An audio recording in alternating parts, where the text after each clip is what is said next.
Welcome दोस्तों, मैं अभिषेक स्वागत करता हूं आप सभी का स्कैन इंस्टीट्यूट के यूट्यूब चैनल पर। आज के लेक्चर में हम एज रिलेटेड प्रॉब्लम्स देखने वाले हैं। एज रिलेटेड प्रॉब्लम्स के अंदर बहुत ही सिंपल क्वेश्चंस आते हैं और सारे कॉम्पिटिटिव एग्जाम्स में हर साल आते हैं। आपने ये क्वेश्चंस देखे भी होंगे। अगर आपको नहीं पता है एज रिलेटेड प्रॉब्लम्स क्या होते हैं तो जैसे मैं क्वेश्चन आपको दिखाऊंगा वैसे ही आप समझ जाओगे किन क्वेश्चंस की मैं बात कर रहा हूं। दोस्तों, एक ही लेक्चर में हम शुरू से लेके लास्ट तक एज रिलेटेड प्रॉब्लम्स के सारे ऑलमोस्ट जो कॉन्सेप्ट्स हैं वो कवर कर लेने वाले हैं। उसके बाद बच जाएगी बस आपकी प्रैक्टिस। तो आपको करना क्या है, शुरू से लेके लास्ट तक इस लेक्चर को देखना है। उसके बाद आपको अच्छे से प्रैक्टिस करते रहना है, क्योंकि एग्जाम में आपको इस टॉपिक के ऊपर एक भी गलती नहीं करनी है। दोस्तों, कंपटीशन बहुत ही टफ होता है और ऐसे टफ कंपटीशन में अगर आप सिंपल क्वेश्चंस में गलतियां कर जाओगे तो आप समझ जाओ वहीं पर आप पीछे होना शुरू हो गए कंपटीशन में। तो आपको करना क्या है, आपको अच्छे से इस लेक्चर को देखना है, कॉन्सेप्ट्स को समझना है और उसके बाद अच्छे से प्रैक्टिस करना है। फिर आप एग्जाम में कोई भी गलती नहीं करोगे। दोस्तों, इस टॉपिक को समझने के पहले हम एक बेसिक सा कॉन्सेप्ट समझ लेते हैं। आप कॉपी पेन लेकर इसे नोट भी कर लें। पूरे टॉपिक के अंदर बस एक कॉन्सेप्ट ही यूज होता है। जो इक्वेशंस आएंगी हमारी, इसको आप बाद में समझना, क्वेश्चंस के थ्रू समझाऊंगा मैं आपको, पर इसको लिख जरूर लो आप अभी। जो इक्वेशंस आएंगी हमारी, इक्वेशन को आपको एक वेरिएबल में ही रखना है। क्या करना है आपको, इक्वेशंस को आपको एक वेरिएबल में ही रखना है। दो वेरिएबल में भी क्वेश्चन को सॉल्व किया जा सकता है, लेकिन अगर आप दो वेरिएबल में लेके चले जाओगे तो क्वेश्चंस टफ हो जाएंगे। हो सकता है आपको ये पॉइंट यहां पर समझ में नहीं आ रहा हो, कोई दिक्कत नहीं है। क्वेश्चन सॉल्व करेंगे, आपको सारे पॉइंट्स अच्छे से समझ में आने लग जाएंगे। चलिए चलते हैं पहले क्वेश्चन की तरफ। पहले क्वेश्चन को समझते हैं पहले कि क्वेश्चन में पूछ क्या रहा है, फिर इसे सॉल्व करेंगे। The ratio of ages of Tina and Rakesh is 9/10। यानी टीना का एज डिवाइडेड बाय राकेश का एज इज इक्वल टू 9/10। इसे लिख भी देते हैं। टीना का एज को टी मान लेते हैं, राकेश के एज को आर मान लेते हैं, इज इक्वल टू 9/10। दोस्तों, इससे हमें क्या बात समझ में आ रही है कि टीना का एज और राकेश का एज अगर हम सोचें तो कितना होगा। टीना और राकेश का एज हो जाएगा 9x और 10x। इसमें कोई डाउट तो नहीं आनी चाहिए आपको। क्यों दोस्तों, क्योंकि 9/10 जो है रेशियो इन दोनों के एज का, वो तभी आएगा जब इन दोनों का एज 9x और 10x है। क्या किया मैंने, कुछ नहीं किया है। बहुत ही सिंपल सा कॉन्सेप्ट यहां पे यूज किया है कि टीना और राकेश के एज का रेशियो 9/10 है, तो उनका एज क्या हो जाएगा, 9x और 10x। x कैंसिल हो जाएगा तो रेशियो आ जाएगा 9/10। यहां तक तो कोई भी डाउट नहीं आनी चाहिए आपको। बहुत ही सिंपल सा कॉन्सेप्ट है और आप बहुत ही इंटेलिजेंट हो उसको समझने के लिए। तो आपने ये समझ लिया कि उनके एजेस हैं 9x और 10x। क्वेश्चन को आगे पढ़ते हैं। 10 years ago, 10 years पहले उनके एज का रेशियो था 4/5। 10 साल पहले उनके एज का रेशियो था 4/5। तो बताइए उनकी प्रेजेंट एज क्या है। राकेश की यहां पूछा जा रहा है, हम टीना राकेश दोनों का निकालेंगे। उनका प्रेजेंट एज पूछा जा रहा है, तो हमें करना क्या है, इक्वेशन को और आगे बढ़ाना है। बोला जा रहा है 10 साल पहले, यानी टीना की एज उस टाइम पे क्या होगी, 9x - 10, और राकेश की एज क्या होगी उस वक्त, 10x - 10।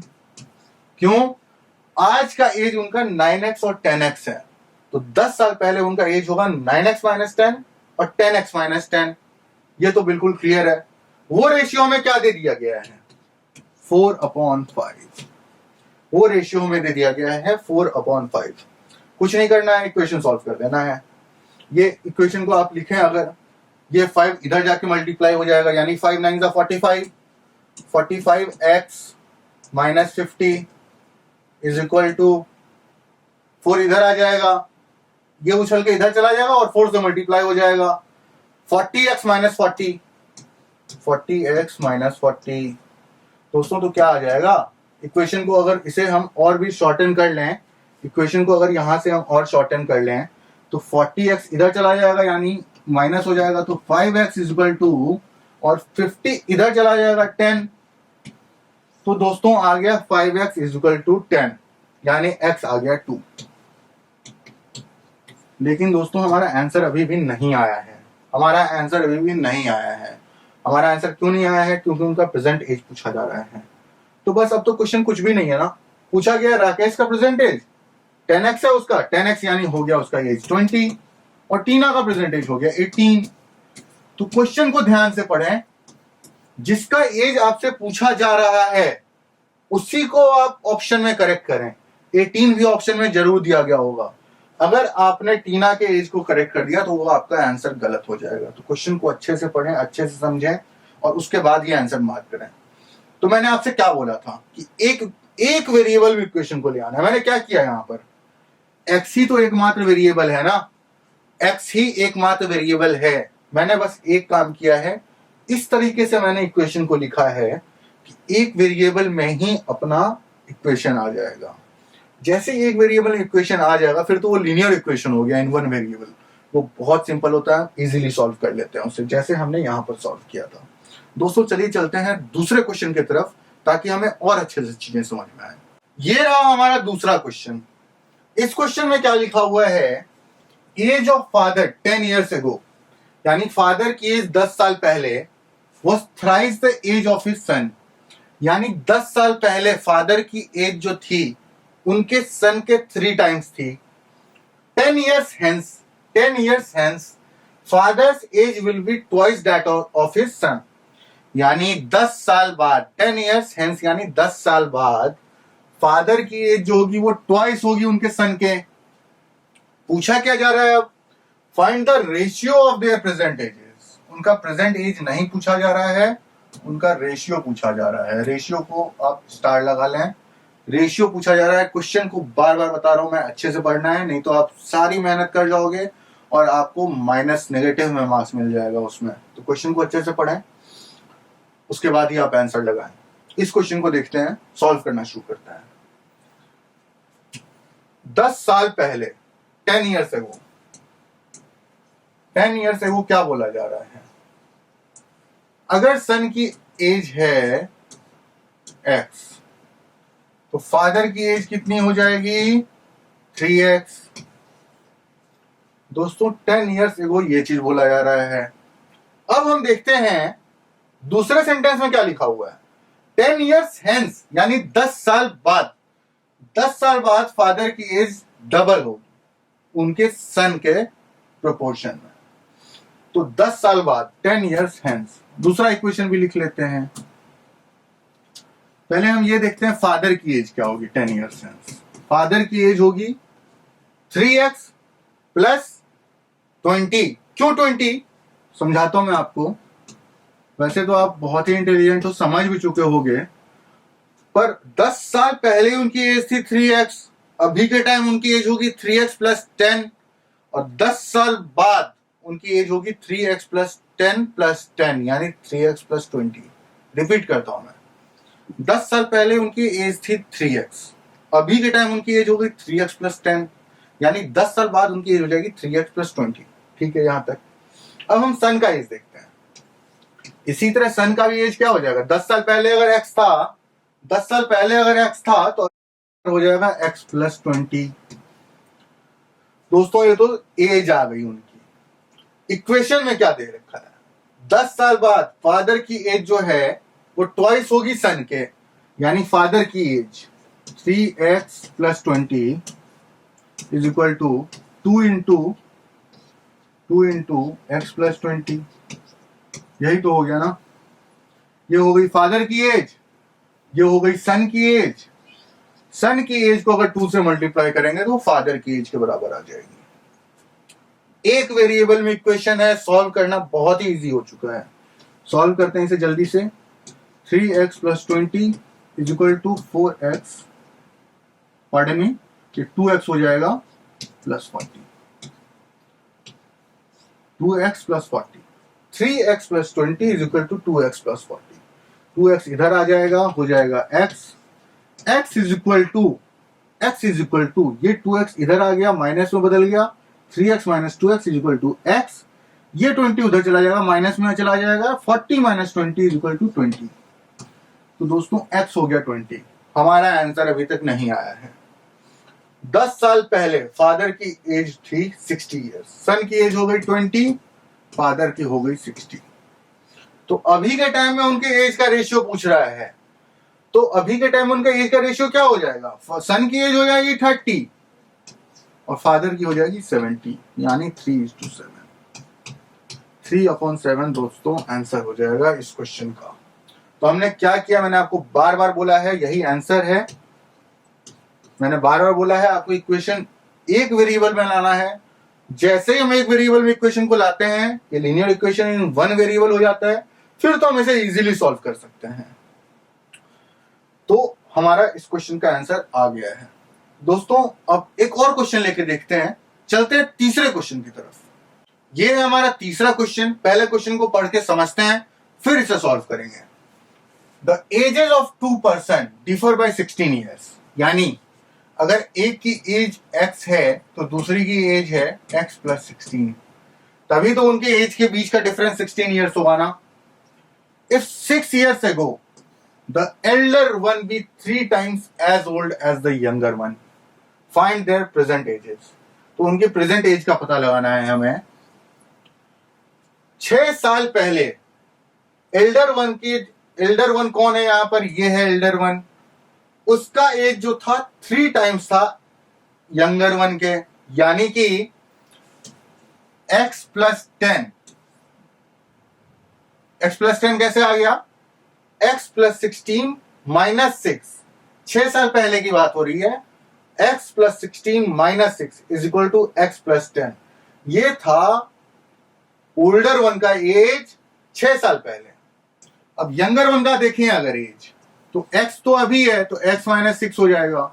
इसको आप 3 से मल्टीप्लाई कर दो, आपका आंसर आ जाएगा।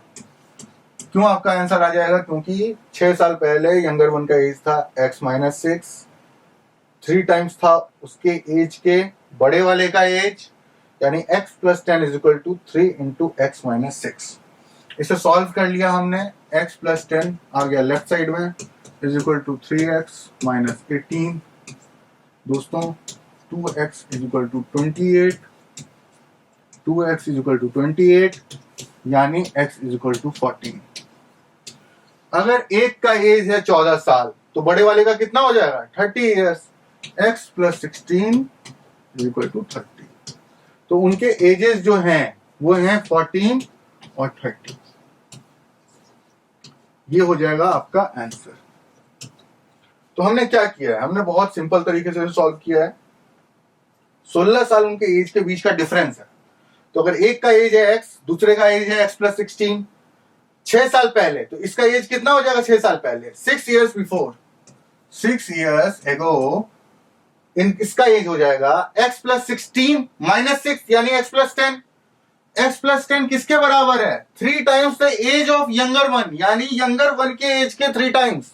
यंगर वन का एज क्या हो गया? x - 6, 6 साल पहले। अभी एज कितना है? x है, 3 × x - 6, वो हो जाएगा x + 10 के बराबर। इक्वेशन सॉल्व किया हमने, x आ गया 14, 14 आ गया, छोटे वाले का एज आ गया 14, बड़े वाले का एज हो जाएगा x + 16, यानी 30। ये हमारा दोस्तों क्वेश्चन हमने सॉल्व कर लिया। इसमें भी हमने क्या देखा, बार बार बोल रहा हूं मैं आपसे, इसमें भी हमने वही देखा है, linear equation in one variable ले आए।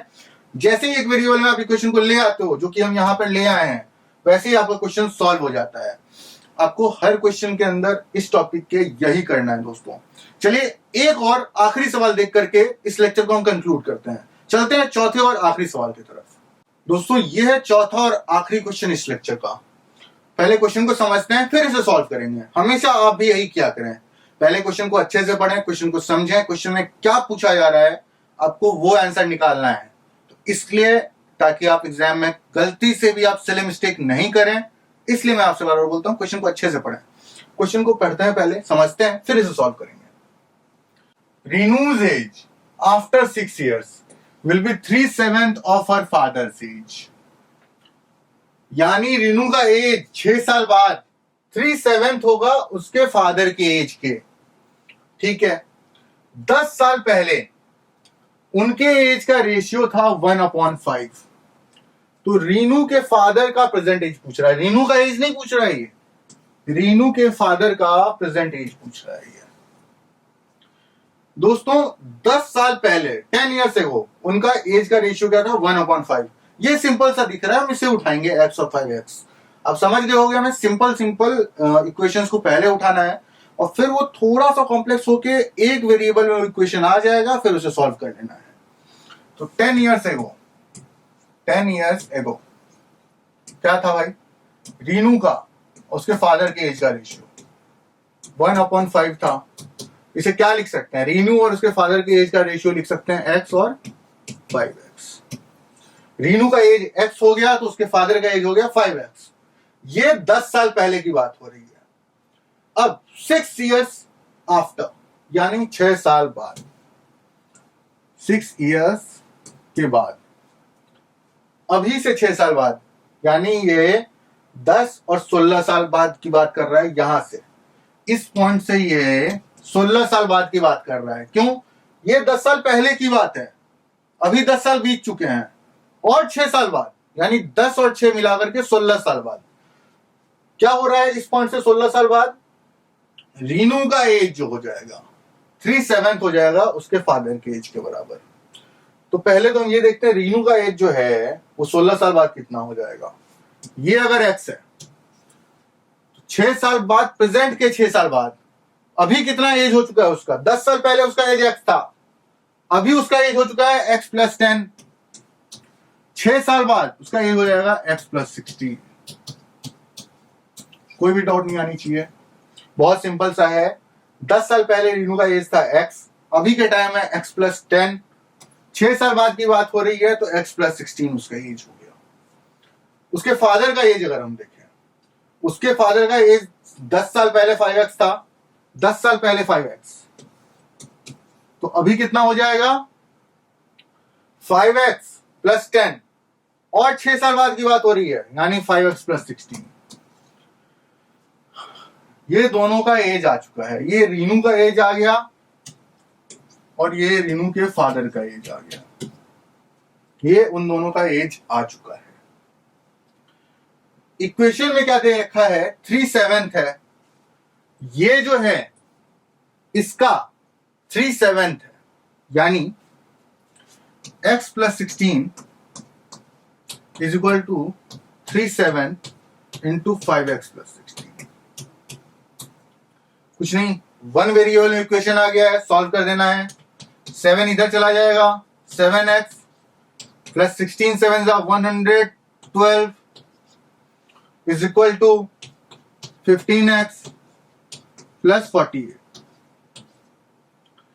7x है इधर, 7x उधर चला जाएगा, हो जाएगा 8x = 112 - 48। 112 - 48 यानी कितना हो जाएगा 64, मतलब x = 8। आंसर आ गया क्या? आंसर हमारा दोस्तों अभी भी नहीं आया, खुश नहीं होना है। आंसर है रीनू के फादर का एज। आंसर है रीनू के फादर का एज 10 साल पहले कितना था 5x, यानी 10 साल पहले रीनू के फादर का एज था 5x, यानी हो गया 10 साल पहले की बात कर रहा हूं मैं अभी। रीनू के फादर का एज था 5x, यानी हो गया ये 40 के बराबर। 40 के बराबर क्यों हो गया? क्योंकि x = 8 आ चुका है, रीनू के फादर का एज है 5x, 40 हो गया।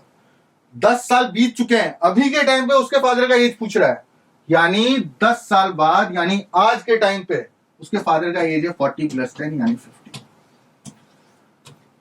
दोस्तों रीनू का एज पूछता तो कुछ अलग आता, रीनू का एज आता 8 + 10 18 आ जाता।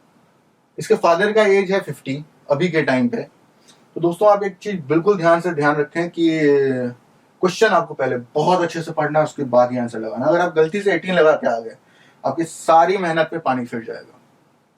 तो दोस्तों हमने क्या किया इस लेक्चर में, एज रिलेटेड प्रॉब्लम को अच्छे से देख लिया है, सारे कॉन्सेप्ट हमने कवर कर लिए हैं। एकमात्र कॉन्सेप्ट जो बेसिक कॉन्सेप्ट है, जो कि हर जगह यूज होता है, वो है कि कैसे आप इक्वेशन को एक वेरिएबल में ले आते हो। जैसे ही हमने इक्वेशन को यहां पर एक वेरिएबल में ले आया, क्वेश्चन तो सॉल्व हो चुका था, बचा क्या था, बस क्वेश्चन को अच्छे से पढ़ के आंसर मार्क करना। तो अच्छे से हमने कवर कर लिया है, आप प्रैक्टिस करते रहें। अगर आपको कोई भी डाउट हो तो व्हाट्सएप पर, टेलीग्राम पर या नीचे कमेंट सेक्शन में कहीं पर भी आप मैसेज कर सकते हैं। 24 घंटे के अंदर अंदर उसका रिप्लाई किया जाएगा और आपकी प्रॉब्लम को सॉल्व किया जाएगा। तो दोस्तों हमसे जुड़े रहें आप, इसी तरह के और भी लेक्चर्स हम अपलोड करते रहेंगे। अपने घर पे बैठ के अच्छे से पढ़ाई करें, बाहर कम से कम निकलने की कोशिश करें, क्योंकि अभी टाइम बहुत ही खराब चल रहा है। आपका हेल्थ जो है वो भी बहुत ही इंपॉर्टेंट है तैयारी के दौरान। तो अच्छे से पढ़ाई करें, अपने घर पे रहें, स्वस्थ रहें, और अगर कोई भी दिक्कत आए तो हमसे कांटेक्ट जरूर करें। दोस्तों अगर ये लेक्चर आपको पसंद आया तो इसे लाइक शेयर जरूर करें, और इसी तरह के करंट इश्यूज और मैथ्स के लेक्चर्स, इंग्लिश के लेक्चर्स और रीजनिंग के लेक्चर्स से अपडेटेड रहने के लिए हमारे चैनल को सब्सक्राइब करना ना भूलें। Thank you.